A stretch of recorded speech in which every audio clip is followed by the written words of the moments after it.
begin with a spin, traveling in a world of my creation. What you say? Explanation. Hey, hello again, all you boys and girls and pilot people. It is Captain T from the Skunk Works, Pilot to Pilot Network. You know the drill. Hey, I thought I'd take a minute and catch up. I've been a little lax on the videos lately. The weather has been awful. It's been cold and snowy. I keep sweeping the ramp and shoveling the ramp, plowing the ramp. We still got snow, we still got ice, gray and gloom, a lot of wind. So it hasn't been exactly conducive to the aviation pursuit. So what we've been doing instead, fine example behind me, the wing skin is coming together on the Sonex. We're making progress. So we've been puttering away on the Sonex, and of course that's not without its trials and hurdles. Anybody that's built anything knows that you hit the wall occasionally, things present themselves as a headache. You don't quite get things to go the way they want. So I'm going to show you what we've been doing, and then I'm going to take a minute and show you what we shouldn't have been doing. And that's mostly me. It's mostly my fault. Mistakes happen when you build an airplane, and I'm not without fault. I understand that. But boy, I pulled a couple of beauties. So we'll show you those too. But hey, sit back, relax, watch a little video about us putting things together on the Sonex, getting ready to make this an airplane. Stick with us.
There you go, boys and girls. Successful day at the Skunk Works. The ailerons and the flaps finally complete. Brad wants to get in my video. I don't know why.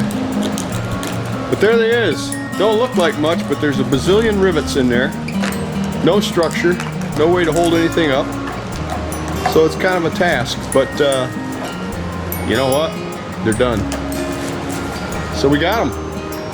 That's it for now. Hey, I told you that I would show you a couple of the screw-ups. That's a technical aviation term, screw-ups. Sometimes your head gets ahead of your hands, or your hands get ahead of your head, and things just don't work out the way you had them planned. I spent a Saturday recently working on parts, flight controls to be specific, and that would be ailerons and flaps. Rudders and elevators are already done. So this is an aileron. It's a 32,000 skin. Got a couple of ribs on one end with a counterbalance arm that comes out. Got a couple of ribs on the other end for stiffeners. Got a hinge that runs full length. This hinges to the back of the wing. Pivots up and down, makes the airplane turn, right? It's a beautiful thing. I measured it all out, cut it to exacting specifications, measured out all of the holes and drilled them in perfect location. Went away on Saturday night, came back Sunday morning, and I don't know, not enough coffee, not enough sleep. The wind was blowing, I was grumpy, I had a headache. It wasn't my fault, okay? Measured this hole for the counterweight arm. Counterweight sticks out in front of the aileron and counterbalances the action of the aileron. Beautifully measured, absolutely impeccably measured. It is the right size, it is square, the corners are rounded out. It is a beautiful, beautiful piece of workmanship. The only problem with it is I drew my 1/8 of an inch tolerance down here, 1/8 of an inch from the edge, and then I cut the hole up here. The counterbalance comes out down here. Duh! So you do it to yourself. Fortunately, Sonex has no shortage of extra skins, and we also had not put in the hardware yet, the ribs and the stiffeners and stuff, not in there yet. So all we had to order was a skin, so we got that done. Brad likes to write on them, "This is bad, don't use it." What can I tell you? It was a mess up of monumental proportions. But wait, there's more. So this is the left flap. Now the flap also just hinges with a piano hinge to the aft spar in the wing. And you may have remember a shot where I showed this off in front of the camera. Oh boy, look at me. It's a beautiful thing, isn't it gorgeous? Look at, I remember doing that. All riveted together, ribs are in place. Again, nothing but air in here. This is just 32 thousandths, then the rivet helps stiffen the back. But you know, they tell you sometimes, they didn't on this particular piece, but in other places they do, to be sure that you have a piece mounted flat, to make sure that you have it clamped in position where it can't move and it stays flat. Well, old Uncle T didn't do that. Look at that. This is a flat surface here. Beautiful flat workbench. Probably 3/4 of an inch there. And what that is twist. This surface is twisted because somebody didn't hold it clamped to the table flat, all the corners down, ready to put rivets in. So another classic, see, Brad likes to label them, bad bottom left. Brad likes to label them for me so I don't forget. So we have had our trials.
So that's a little bit about what's going on at the Skunk Works. The weather's been dismal and gray and cloudy and rainy and wet and snowy and bleh.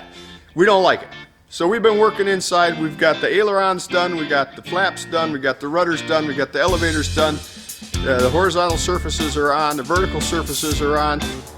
Skinning some wings now, getting that going. There's about a bazillion rivets in a wing. They all got to be double drilled, they all got to be sized, they all got to be deburred. Wowzer. So we're working on that, making great progress on that. Stick with us, Pilot to Pilot Network. Join us on Facebook at Pilot to Pilot Network. Watch the videos. If you're watching us on YouTube, hey, hit that subscribe button. We love to hear from you. For now, Captain T. So long.